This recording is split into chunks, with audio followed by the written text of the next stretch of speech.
supported and built it happened on the fast track. From its conception to its near demise today spanned little more than 75 years. It leaves us wondering what will replace it. Apparently we thought it would endure because we built these grand castle-like fortresses to contain it all, and they have not endured. It just shows you how fast things can change.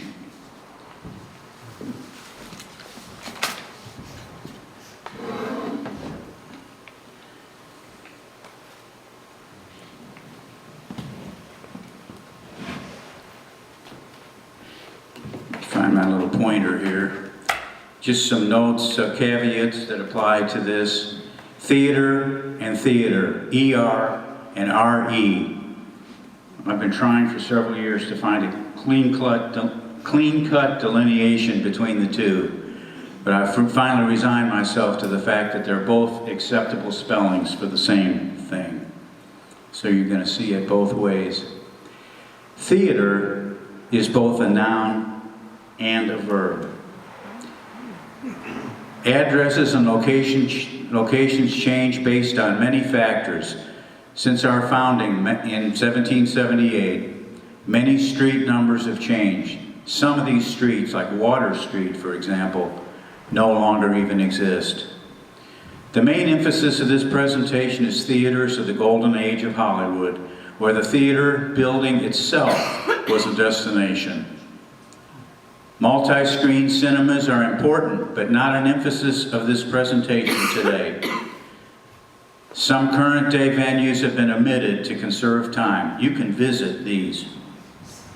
If possible, after this event, and even before it, visit the upstairs balcony area to appreciate the splendid architecture of these early theaters.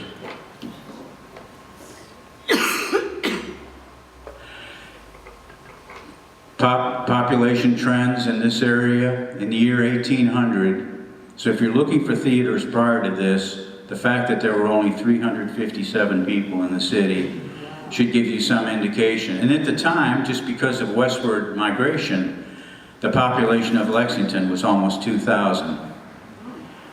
But Louisville grew exponentially, especially with immigration and the building of industry. By 1810, we had 1,300 folks living here. Lexington was just short of 5,000. By 1820, we were at 4,012, and by 1830, we had grown to 10,000. So theater did become a part of it very quickly.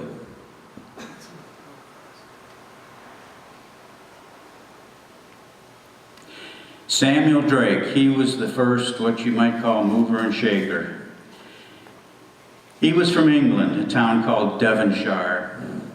He came to the U.S. with his wife, Alexina, and their 5 children. They first settled in Albany, New York. He was an actor and he loved theaters. He made contact with a man from Lexington, Kentucky, who had a theater and invited him to come there. Since Drake loved theater also, he made the trip and he helped the man build his theater and improve it. In 1816, he came to Louisville to manage the fledgling Louisville City Theater, which was located on the north side of Jefferson Street between 3rd and 4th. He helped to build it into a quality performing venue. After the theater perished in a fire in the latter 1850s, he retired to his home in a place you may have heard of called Harmony Landing in Oldham County.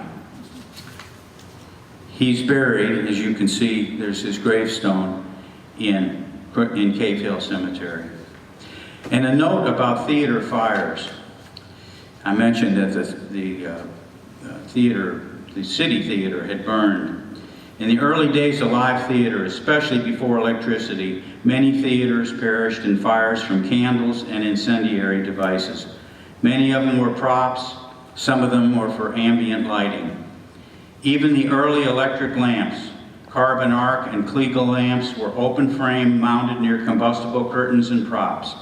The early film used in motion pictures was nitrite based and presented a fire hazard.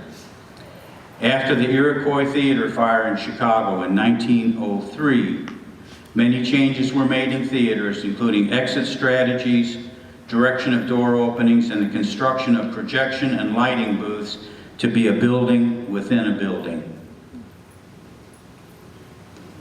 Not long after the demise of Drake's City Theater, actor Barney McCauley and his family built the McCauleys Theater on Walnut Street near the intersection with 4th. The theater had the latest furnishings for live theater. It was seldom used for the new vaudeville, but instead, the McCauley was a theater for the finest of plays and musicals. This is where actress Mary Anderson made her debut at the age of 16. The McCauley had a long run of 52 years. And I want to put a little addendum on that, if you have a chance, and please leave them in place if you look at them. I have on the table over here from Hattie Speed, who was a great benefactor for music and the arts in Louisville. I have 2 McCauleys Theater programs, not copies, but original programs on the table over there. McCauley opened on October 13th, 1873, and there's the opening night program. McCauley's closed August 29th, 1925, with the play The Naughty Wife. Now one can only imagine. We'll have several of those. This photo here was taken on closing night. So it wasn't because the theater had shortage of business. It was just that it's that old golden rule, the one with the gold rules. The nearby Starks building purchased the theater for expansion of their building at 4th and Walnut. 1883 through 1887 was a pivot period for the city of Louisville with the opening of the Southern Exposition, which brought about great changes in this city, especially in the artistic, scientific, industrial, and social fabric.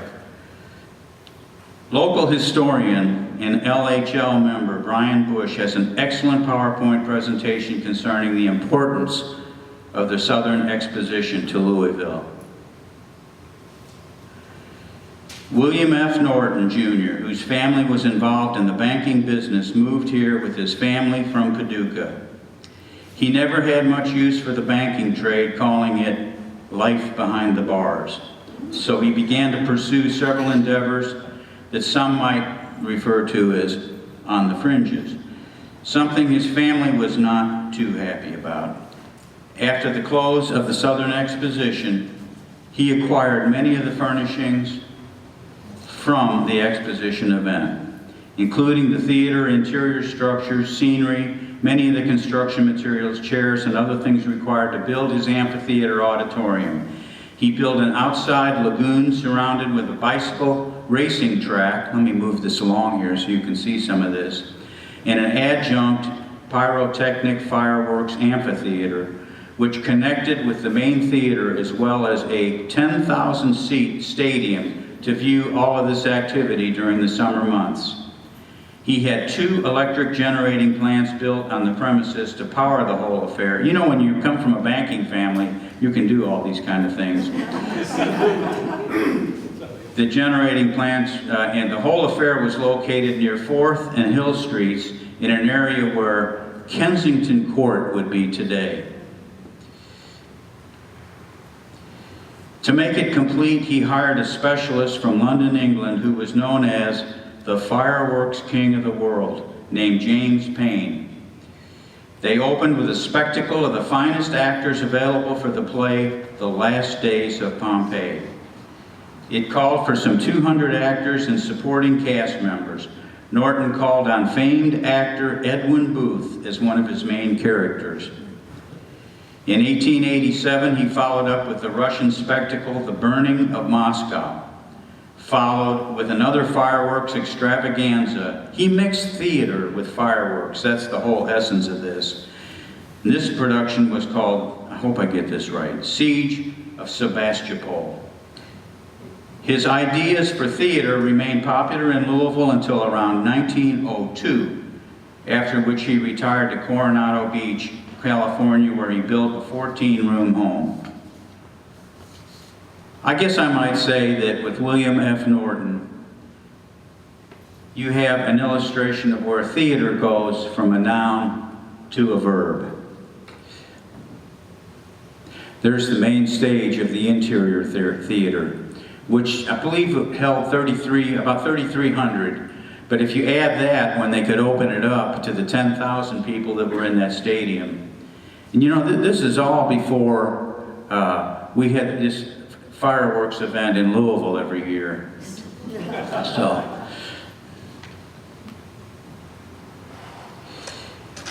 Before the useful advent of film as a motion picture medium, there were some clever ideas for theater taking place. John Bandford had invented something he referred to as his georama, or mammoth panorama, which was 3 miles of canvas on which he had painted scenes of his travels along the Mississippi River. He had a special building erected in downtown Louisville to present this series of scenes, which was a travelogue, which lo and behold attracted a wide audience. I've never fully understood the mechanism whereby he was able to control the movement of these huge images, other than to surmise that they were rolled up on some kind of reels, and you had a supply side and you had a take-up side, much like a reel-to-reel tape recorder. Perhaps it is all explained in the Scientific American article mentioned here. There were likely a number of persons employed to make the whole thing operate, something like a bucket brigade. At any rate, following the closure of the McCauleys Theater, J. Graham Brown, who owned and operated the Brown Hotel, which had opened in 1921, built an adjacent 1,400-seat theater, which was named for himself. It picked up the slack on live theater and plays. At some point, probably after the talkies, around after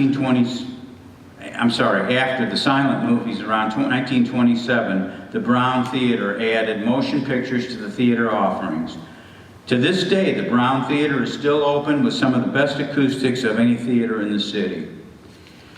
During the 1950s, some of you may remember this, during the 1950s and 60s, it had a magnificent, well-lit outside sign near the entrance, which looked to be some 30 to 40 feet tall, with the word Brown, each letter lit separately. Anyone remember that? Yeah. Bob, I knew you'd remember. Downtown. Yeah.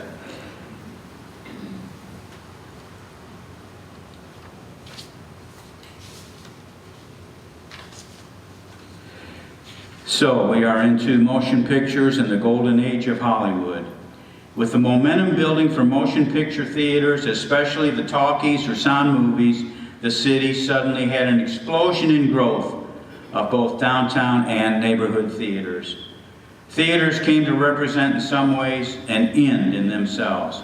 Sure, seeing the movie was important, but architects were bustling to make the building itself so attractive that you just wanted to be there to show that you had this castle-like fortress that belonged to you. It became a field day for theater designers. Architectural design critic of the day, John Hemseth, commented that movie palaces are in a class by themselves, saying that nowhere else has anything been built with such disregard for a combination of styles. The objects seem to be mainly the creation of exotic and perhaps romantic surroundings. Suddenly, the word industry applied to theaters. There was now more employment available in a wide range of activities surrounding the motion picture. Vendors and concession operators, legions of ushers and projectionists. In 1927, local number 41 of the Projectionists Union had 160 members in Louisville. When we examine the theater growth, we realize that at some point over 150 theaters dotted the landscape of Louisville and southern Indiana. Studios in Hollywood, Los Angeles, and even Chicago at SNA Studios, where Charlie Chaplin produced his films. During the first few years of motion pictures, especially during the silent film era. Most of the local theaters had orchestras. Normally 6 to 8 people to accompany the scenic activity. When the Rialto Theater opened in Louisville, which was 1921, they had a 21-piece orchestra called the Rialto Symphony Orchestra. Well, here were some of the orchestras of the day. We have these images at the Musicians Union on Bardstown Road, 1436. He had a Strand Theater Orchestra, the Walnut. This was the Cosair Orchestra, and I've yet to be able to identify this one here. But virtually all of the theaters, at least the downtown theaters, had orchestras.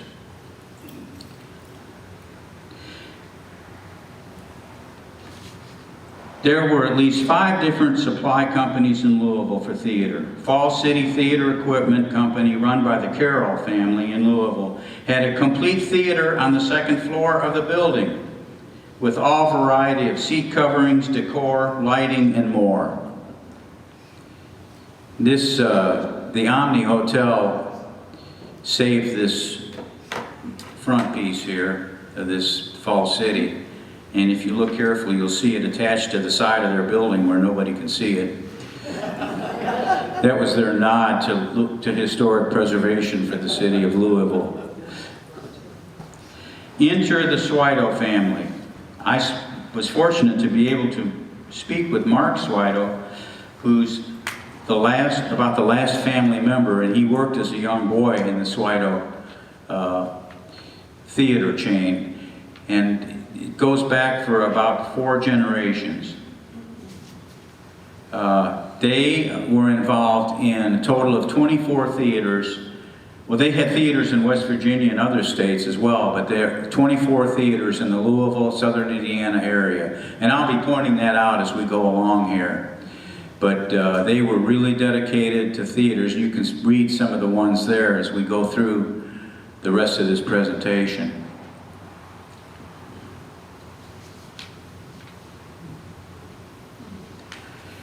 The Aerodomes.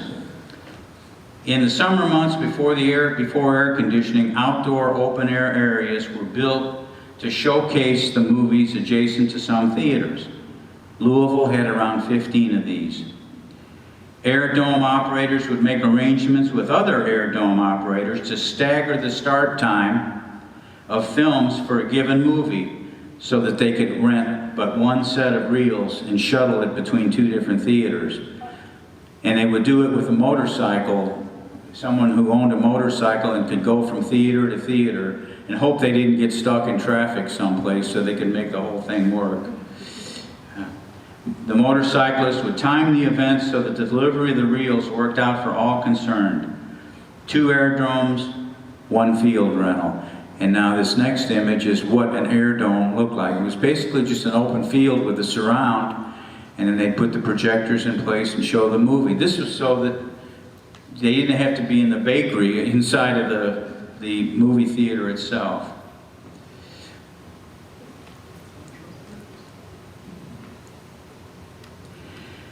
The Dreamland Theater at 444 West Market was Louisville's first illuminated motion picture theater. I'm not sure what all those guys are doing standing around in front, but to protect maybe that pretty ticket taker that's in there. Be careful, Marilyn. Hope you're not mad at me.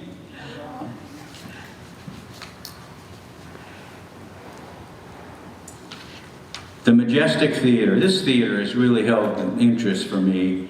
This was the first of what you call the palaces in downtown Louisville.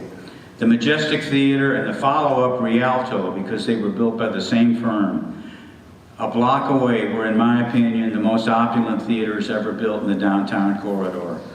Partly because they were locally built, both designed by Joseph and Joseph architects, built by local artisans, and they used rare earth materials, very little masonry, mostly stone, terrazzo, marble, quartz, and hardwoods make up much of the theater construction. The Majestic opened in 1908 on Christmas Day. The Majestic Theater Company headed by Louis J. Ditmar, realized that the demand for patrons exceeded what the Majestic could offer. The theater did not have a balcony, but in spite of a complete makeover in 1912, the maximum seating available became 1,500 seats. The company decided to build an entirely new theater that could meet expected demand. The theater was built on the property where the home stood of William Kay, an industrialist and a mayor of Louisville. Kay owned the Kay Bell Company, bell manufacturer, and there's still bells all over the city of Louisville with his name on them. The result of that endeavor was the Rialto Theater, which opened in 1921 with 3,500 seats. It overlapped the Majestic, but the Majestic, because of demand, was kept open until New Year's Day of 1929. The St. Joseph Infirmary was located at 625 South 4th Street and became the building site for the new Lowe's Theater. From this view of 4th Street, you can see how in the early 1920s, it was still a very residential street. Most of the commerce for the city of Louisville at that time was on Market Street. Oh, something I wanted to point out here. The beautiful Renaissance post office, which was built in the 1870s, is in the background there. It came down in 1943 as part of what they called Reclamation War effort. And it was really a shame. It had a beautiful atrium on the inside. After they built it, the federal government realized it was totally impractical to be a custom house or post office. But yet, the forces in the city of Louisville deemed that the space would be better used for commerce than for the post office. The Lowe's United Artists Theater, built on the St. Joseph site, opened in 1928, just a few short months before the stock market crash. It was the last theater built by the Lowe's Theater chain. Fortunately, we still have the Lowe's Theater in Louisville, which is named the Palace for live concerts and movies. The nearby Mary Anderson Theater, located in the Atherton building that still stands on the southwest corner of 4th and Chestnut, was named for the famed actress who had many ties to the city of Louisville and southern Indiana. The theater had 2 balconies. In this photo, taken in 1955, I'm sure you're all attuned into this, Elvis and his group are opening for a concert sponsored by Philip Morris Company for their employees. Anybody attend that?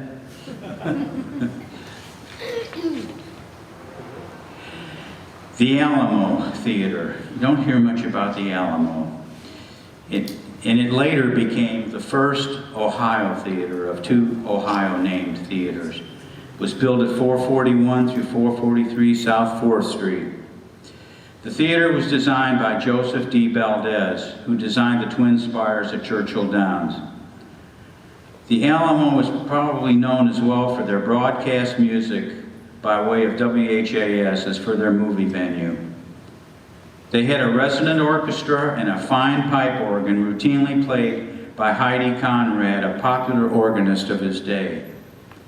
The regular broadcast went out to a number of countries and states and was very popular here in Louisville. The Hippodrome Theater, short-lived. If you stood on the side of it and you looked straight ahead, you would see the topmost part of the Christ Church Cathedral. Red Skelton performed here at, like I say, it was short-lived theater. It opened in 1920, but by 1940 there was very little information available on it. The Avenue Theater was another short-lived theater. This view shows you, let me get my little pointer here, because you may not, there's the Avenue sign.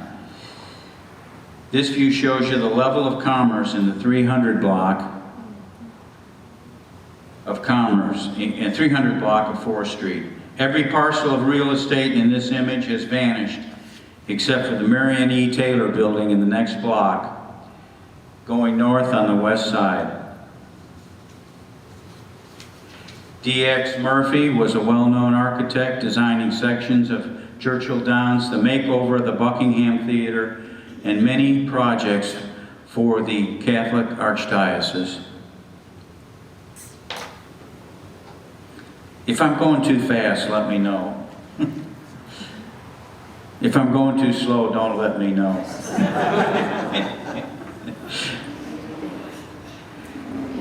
The Second Kentucky Theater was located at 641 through 51 South 4th Street and was a Swido theater. In fact, the corporate offices for the Swido Theater chain were located on the second floor of the Kentucky Theater.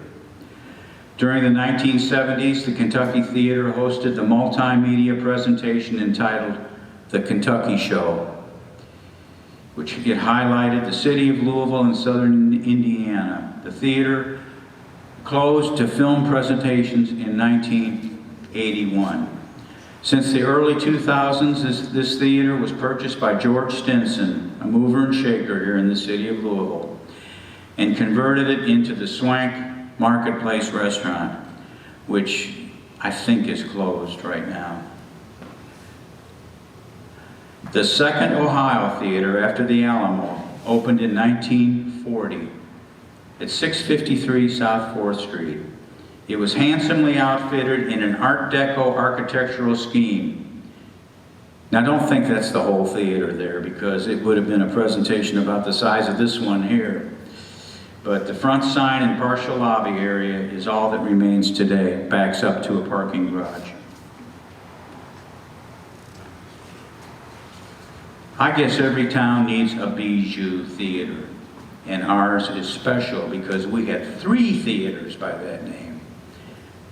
The word means, by definition, I had to look it up, it means elegant and highly prized. So hopefully these three theaters were, but they kind of came and went.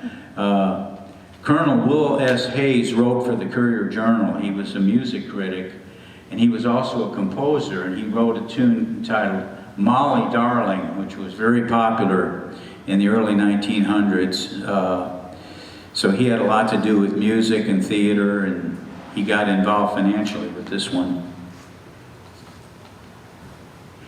The Broadway Theater is where you have the good fortune to be sitting at this very moment.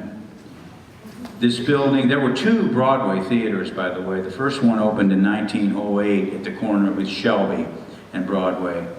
This building opened in 1915 for vaudeville, and later movies and live theater. At some point, it was known as the East Broadway Theater. The theater was designed by local architects, Joseph and Joseph, and during its entire existence, until it closed as a theater in 1960, it was operated by a single family, Louis, Joseph, and Eugene Sturley. The Catholic Theater Guild utilized the theater for a time in the 1960s for plays and live events. Following that, it was occupied by the ORI Indicon Office Furniture Company for a number of years. And it's a good thing, because a building is always better occupied than sitting empty. It is now in good hands of the Eppings District Company for events such as this one. You can see this, as you see the balcony, I don't know how many of you this would be visible to, but this balcony header right here is right here above me. That is literally the same masonry that goes around there. So make sure, folks, that you go upstairs if you haven't been there, if you can make it, okay. And this is what the theater looked like. I was talking about some of the box seats. Well, they're not completely visible there, but there were pipes in that area there. And for the 7-rank organ, Wurlitzer pipe organ that they had, no telling where it is today. But you can see it was a beautiful, a very modest theater. It wasn't a huge, ever meant to be one of the cathedral-like, atmospheric-type theaters, but it was something of a cross between a neighborhood theater and a downtown theater, hence its location between downtown and the neighborhoods. So I think someone had a vision there for it.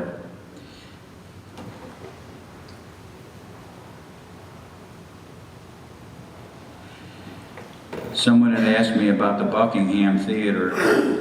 I do a PowerPoint presentation on the Whalen brothers, James and John Whalen.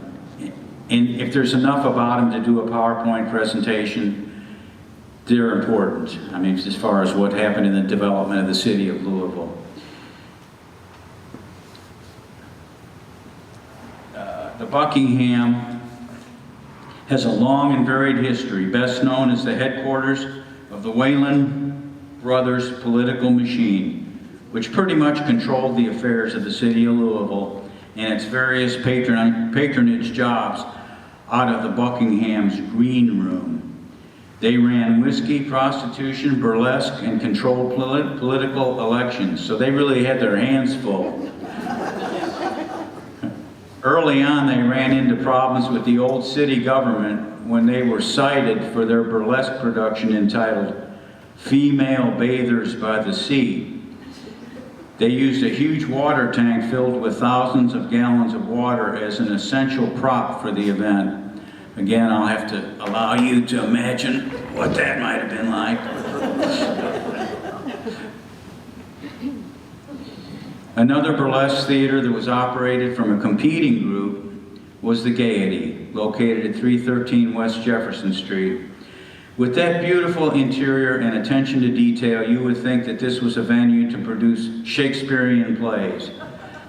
A popular mode of advertising at the time was the advertising trucks with the billboard sides. The Theiety was destroyed by a fire in 1936. You know, this was truly a beautiful theater with 2 balconies, box seats, and but they were in the very early years up against the Whalen machine, and that could cost you dearly.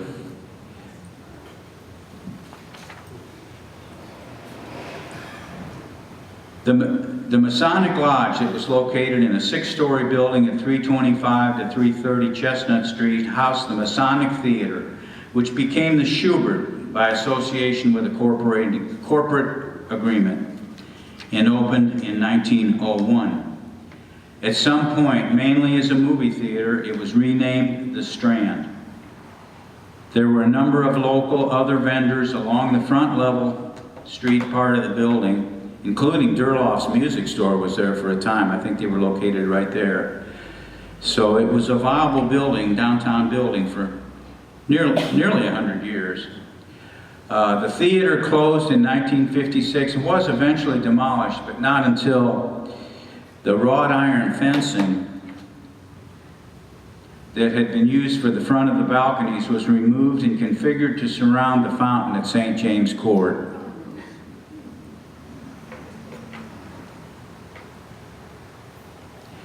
The Orpheum opened in 1904 by the theater group that owned the Airway Theater, which was on Bardstown Road. In 1949, it had a complete makeover and was renamed the Rodeo, with 450 seats. They showed mainly serial Western movies. Those horseshoes you see as door openers are not just any horseshoe, but 2 that were on Roy Rogers' horse Trigger. They took the Western theme seriously with interior decorations depicting the cowboys out west.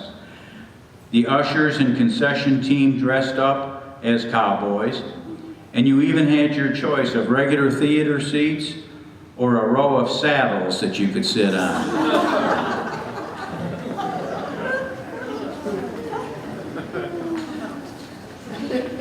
The National Theater at 500 West Walnut struggled with trying to beat the system for much of its 39 years. When the vaudeville chains moved in around the early 1920s, the National refused to go along and wanted to hire their own vaudeville performers. As you can imagine, this didn't work out too well. The B.F. Keith and competing P.T. Barnum circuits were very monopolistic and threatened to boycott the theater by not allowing their performers to work there.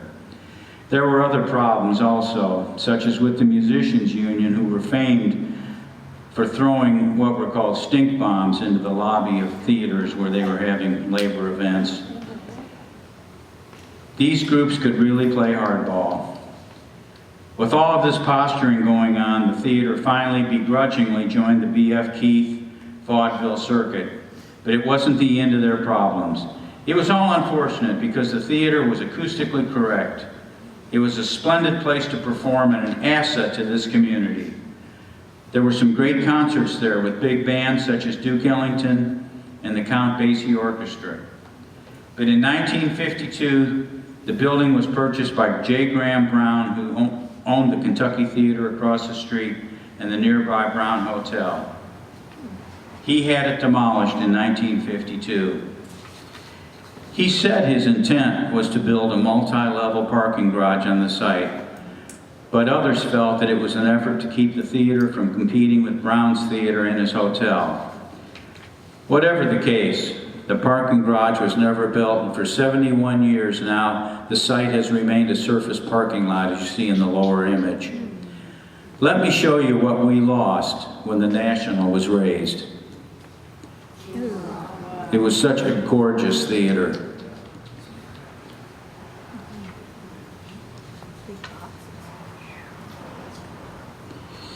The loss of the National certainly exemplified the power of these vaudeville syndicates, but this theater never seemed to work well with motion pictures.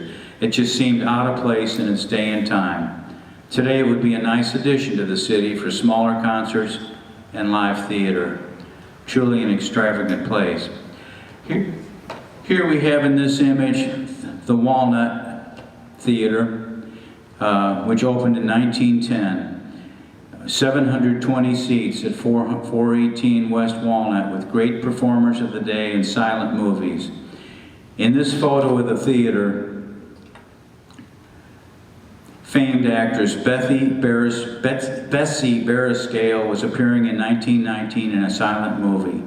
In 1933, the city became the Drury Lane, presenting more of live repertory theater. During the years of World War II, it became known as the Scoop, showing mainly newsreels about the war. After 1949, it operated for a time as the Louisville Playhouse, specializing in art motion pictures, whatever that is. It closed in 1952 and was redeveloped into several storefronts. Today, and that's a recent image, the building has a pass-through to the Seelbach parking garage nearby.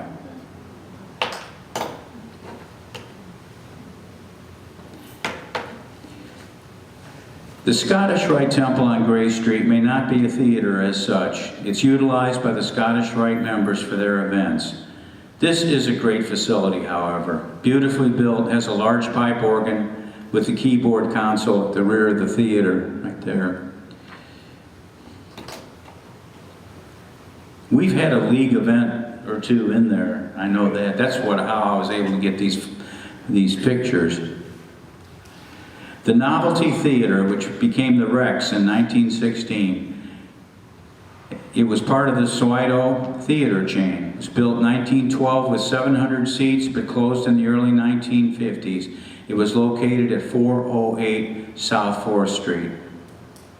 The Wonderland Theater, 718 West Market, opened in 1908. Beginning around 1905, there was an explosion of growth in these new silent motion pictures. The downtown corridor of Louisville, as you can see from this presentation, was teeming with activity.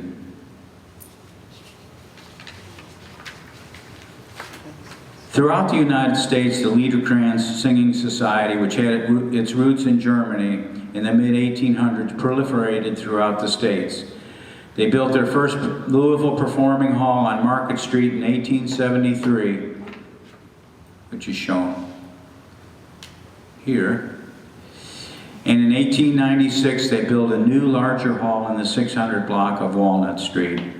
With the decline of such groups by the 1960s, the hall and its auditorium became known as the Louisville Follies. It fell to the urban removal, we call it, urban renewal, madness of the 1970s. This was a beautiful theater inside. I'd say between 400 and 600 seats. And I can also say that I had, I guess you'd say, the pleasure of having been in it at least once. And beautifully built. In the Walnut Street corridor just mentioned, many black-owned businesses were built, and Walnut Street from around 6th Street west to the 14th Street rail overpass was home to many theaters and nightclubs. Charlie Moore's Club, here, at 914 West Walnut had been a theater, but unfortunately I've not been able to locate the name. The Grand, which was on the east end of 6th Street corridor, and the Palace on the west end, west side, were the two main theaters of this area. They all perished with urban renewal. But one theater, the Lyric, which was located in the Mammoth Life Insurance Building, the state's largest black-owned business, did survive the onslaught and remained in business for a time. The building exists today at 604 West Muhammad Ali Boulevard, but has had a complete makeover with gold relief grid surrounding it. Both the theater and the insurance company are long gone. The Memorial Auditorium was built by the city of Louisville as a tribute to those who fought in World War I, the so-called Great War. It was completed in 1929 at 970 South 4th Street at Kentucky.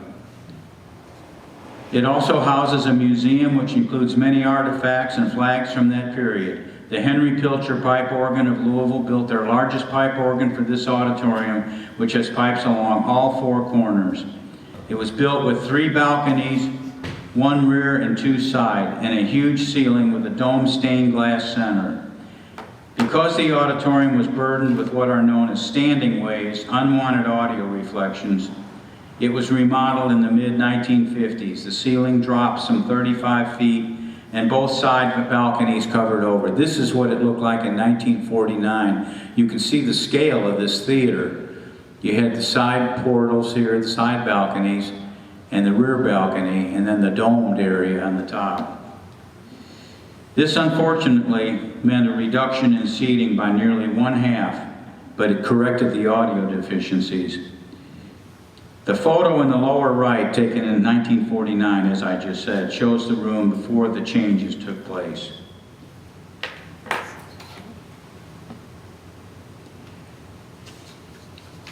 I'm going to go through these fairly quickly because I think I heard someone snoring. I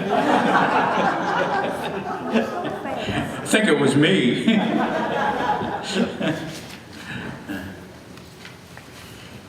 The Aristo was a neighborhood theater built in 1916 at 1603 South 2nd Street, fittingly the site of the Youth Performing Arts School today. It went through several name changes over the years. The Bard Theater was built in the Highlands at 2470 Bardstown Road near Trevilian Way in 1948. It operated as a movie theater until 1968 when it was converted to other businesses. It became the American Fitness Center down in the lower right there for many years, and ultimately housed a performance venue named Armando's Palace. Well, palace or not, the building was demolished a few years ago to make way for a Walgreens drugstore, which has no theater activity at all.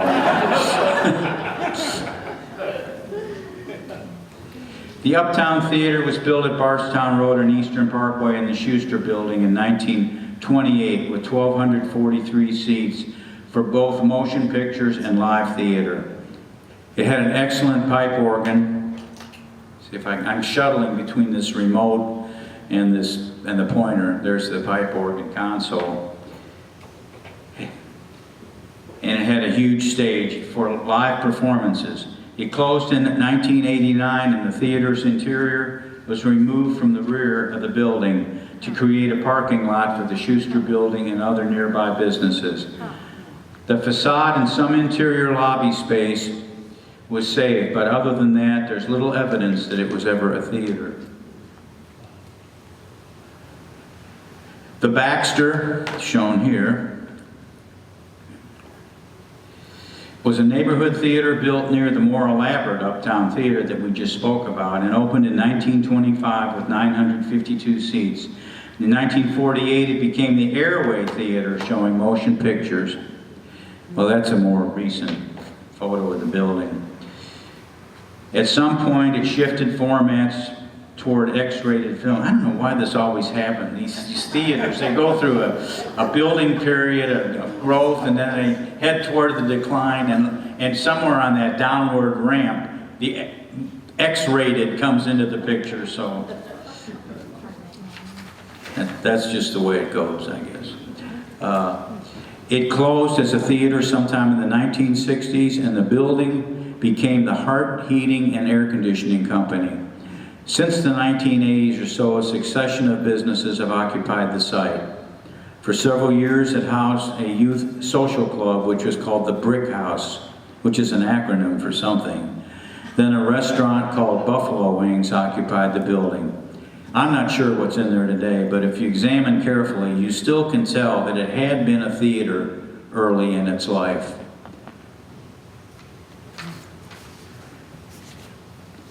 Near the Baxter Airway Theater was the Highland Theater, built in 1901, 1014 to 16 Bardstown Road.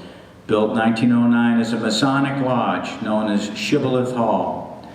The building has been remodeled many times since it was occupied as a theater, being used as a gym for a time, and in recent years, several restaurants have occupied the site. In this area around Bardstown Road, real estate is at a premium, and the businesses that occupy space within it can and do change often and quickly. The Belmont Playhouse, I wouldn't have normally have included this, but this building was built on the campus of the old House of Refuge as a chapel in 1874. In 1923, it was occupied by the University of Louisville, which had purchased the site, Belknap campus. The building became part of the theater department at the university, and at some point was dismantled and relocated to the site where it is today. Just the fact that this wooden structure has survived 149 years makes it worthy enough for me to include it in this presentation. The Towers Theater was opened in 1926 at 4th and Oak and is a neighborhood movie theater.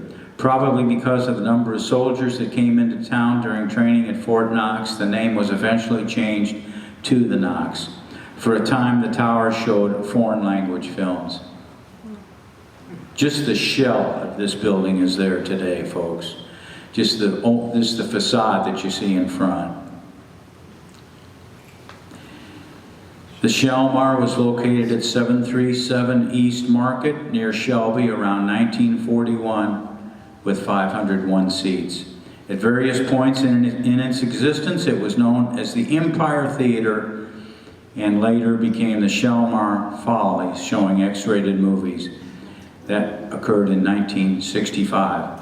There was also an Empire Theater, I should mention, located at 110 West Market Street in 1908. The Shelmar Empire building still stands today on East Market. The Shelby Theater opened in 1923 and showed motion pictures mainly to those in the Germantown community. It closed in 1950 and it was soon demolished. The Capitol Theater was located near the previously mentioned Shelby Theater. It was located in the Masonic Lodge, 2129 South Preston Street in 1932. It also served the Germantown community. For many years, it was a carpet warehouse, and that's pretty much the way it looks today, folks. The Oak Theater was opened at Dixie Highway and Oak Street by the Rialto Theater chain in 1927 with 1,101 seats. It operated there until around 1970. It was later occupied by a church known as the Galilee Baptist Church. I took this photograph of it in the later 1970s. At this point, the building was empty and the decay had set in. I'm not sure when it was demolished, but it's gone today. This is a beautiful neighborhood theater. The beautiful Royal Theater was built at 1809 West Broadway in 1911. The building is still there today, but it has not been a theater in many, many years. It's been occupied by a pawn shop for most of the time since being the Royal Theater. The Crown Theater, 7th and Oak, was a neighborhood theater built around 1916. I'm not sure when it closed as a theater, but at least since the mid-1970s, it's been the home to the BC Plumbing Company, which has nicely maintained the front portion of the building. I took this photo of it about 2 weeks ago, so you can see it's still, at least it's there. That's a victory in itself. The Downs Theater, at some point known as the Aljo, at least as far back as 1940, later became known as the Cinema Art Theater. I'm not sure that the building on the right actually was this theater building, but that's the location. I'll let you decide. The Parkland Theater was built on Duminil Street in 1919 as a neighborhood theater, where it thrived until 1956 when it became a Firestone Tire Service Center. I received this photo and handbill in the mail from Shirley O'Brien a number of years ago when I had written an article on local theaters that she had seen. Neither the building or any of those that surrounded it exist today. Park Theater near Shawnee Park, 780 seats. I've spoken to someone who grew up near the park who told me that they would show Saturday serial motion pictures to attract the same audience week after week. It opened 1928, I'm not sure of the closure. But this had to be when the theater first opened, this photograph. It's a Caulfield and Shook. The Shawnee Theater was built in 1916. It was part of a small cluster of businesses and operated from 1916 through the 1937 flood, shown here, and up until 1953. So you say, well, why is there a 1955 Ford automobile in the front? Because the theater had already been closed for several years. So that would satisfy that argument. Please don't mention it to me after the presentation. The Preston Theater and Aerodome opened in 1911. Believe it or not, the main theater building still stands in 2023, and it's utilized as an art gallery. The Hilltop in Crescent Hill opened as a neighborhood theater in 1914 and was a periodic site for live music and country jamborees. It was occupied for many years as a Jim Conti and Sons novelty store. The Crescent Theater, first known as the Masonic, was one of many Masonic lodges that had a theater component. For a time, it had become an art cinema. Closed in the 1980s, became Dietrich's Restaurant. I believe it's occupied by a bank today. The two St. Matthew's theaters, the Avalon, which opened in 1928, and the Vogue,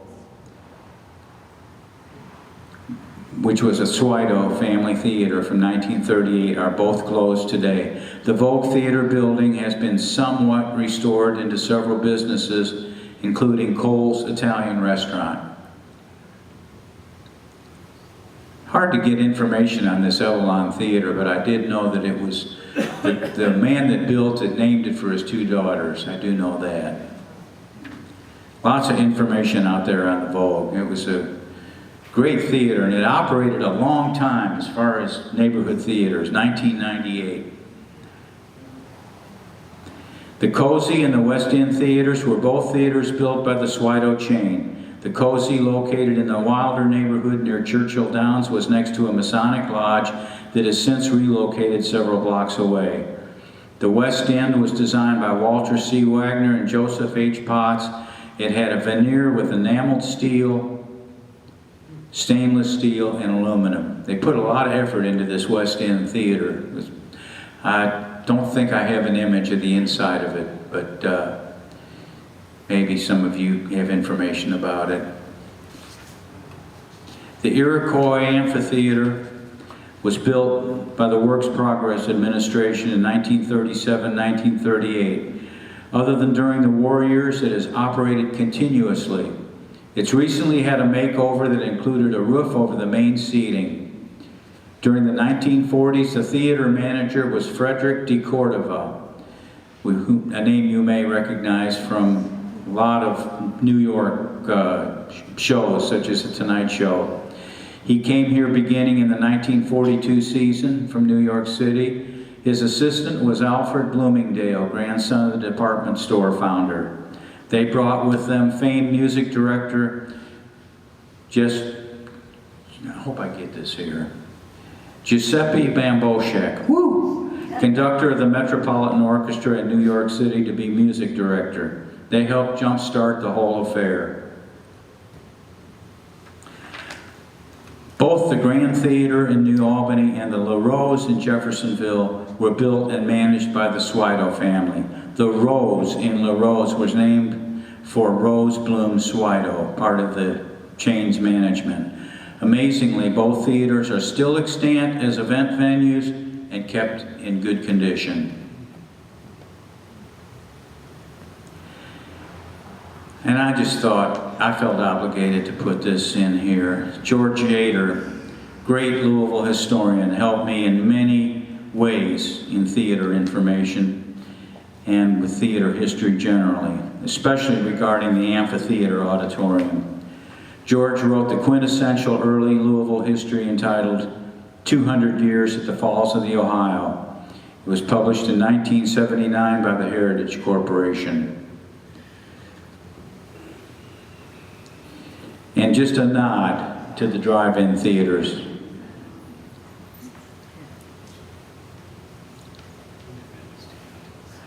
That's all, folks. If you have any questions, I do. Thank you so much.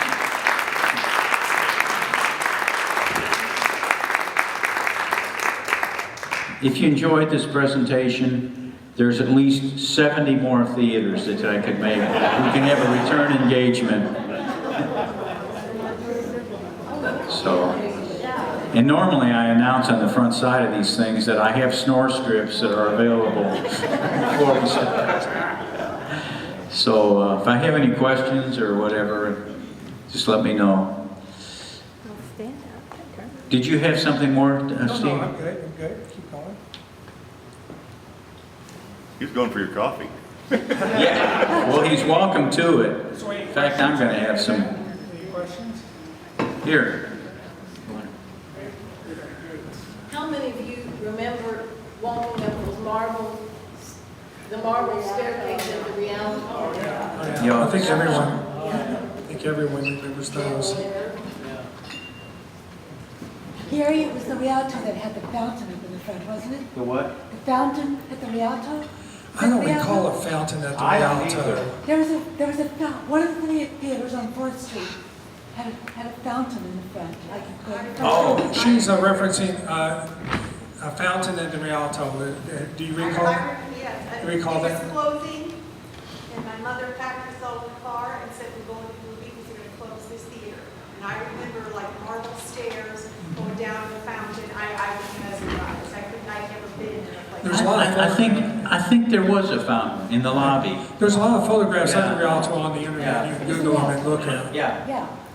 Yes. How many remember visiting the orange bars? between Oh, all the yeah. restaurants? Oh, there was one right next to the Rialto Theater. Yeah. orange bars. But yeah, but someone took task with that because it had been written that those were Orange Julius stores, but apparently they weren't. No, they were not Orange Julius, and also they sold, I ate lunch there every day when I went to school downtown. Hamburgers, french fries, and all kinds of stuff. There you go, I rest my case. Bob Dawson. Other questions? Yes. I just have a comment. My dad's family used to live on Eastern Parkway, and he was at the Uptown Theater on a Sunday, and they walked out of the theater and they heard that the Japanese had bombed Pearl Harbor. Oh, wow. Yeah, they built the Uptown. There's a fairly extensive construction of that theater. I mean, it had a beautiful stage, it had stage lighting, it had an organ, it was really equipped for live theater as well as movies. And it's a sad indictment, really, of the state of affairs that we have in cities generally, that theater had to be removed. I mean, but, you know, the problem with theaters is you got all this square footage, and square footage comes at a premium, especially with population density, and you just can't justify trying to keep these theaters going. It's just, like I said in the very opening statement, it's a sad testimonial to the world we live in, but we're helpless, any one of us individually, to do anything about it. Any other questions? Yes. Yeah, Dee. I just have a memory that some of you may recall. The Vogue used to have the Rocky Horror. And there were actors that put on the play in front of the screen that was the movie, and they were all volunteers. They were all volunteers. You bring your own props to throw. It was hilarious. Okay, well, yeah, Sean. Two things. Number one, my mom had the same memory of the bombing. She was at the park and found out they actually stopped the movie and turned on the house lights and told them everybody go home. That this is what had happened. And I know Rocky Horror is showing not this Wednesday, but next Wednesday at the Iroquois Amphitheater with a shadow cast. Oh, yeah. Or free. I think it's Yeah, Jerry. Yeah, Jerry. If any of you were at the Memorial Auditorium in 1989, you might remember we did the documentary premiere there at Country Park. And the caretaker back then, Gary, you know him, Basil Commissar. Do I know Basil Caretaker in the Memorial Auditorium. He led me up this little rickety stairway in a utility closet, and I got to see in their pristine condition all three balconies. They're still there.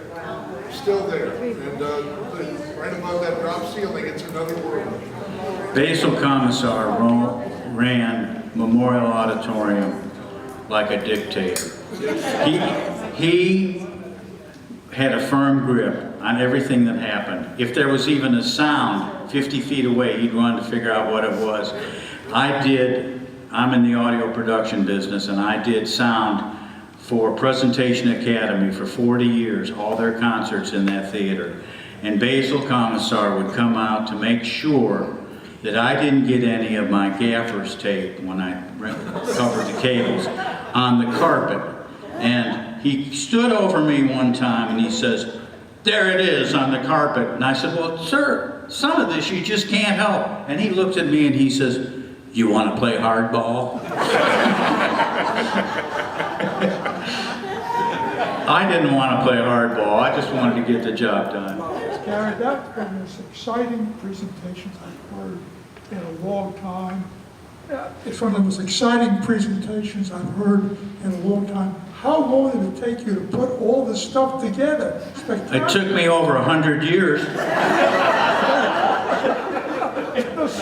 I tell you, as Teresa, my wife, who's sitting over here, can allude, the last 4 weeks, I haven't left the house hardly. It's just, and there's, except to go to the library, it's really daunting, the amount to do this research.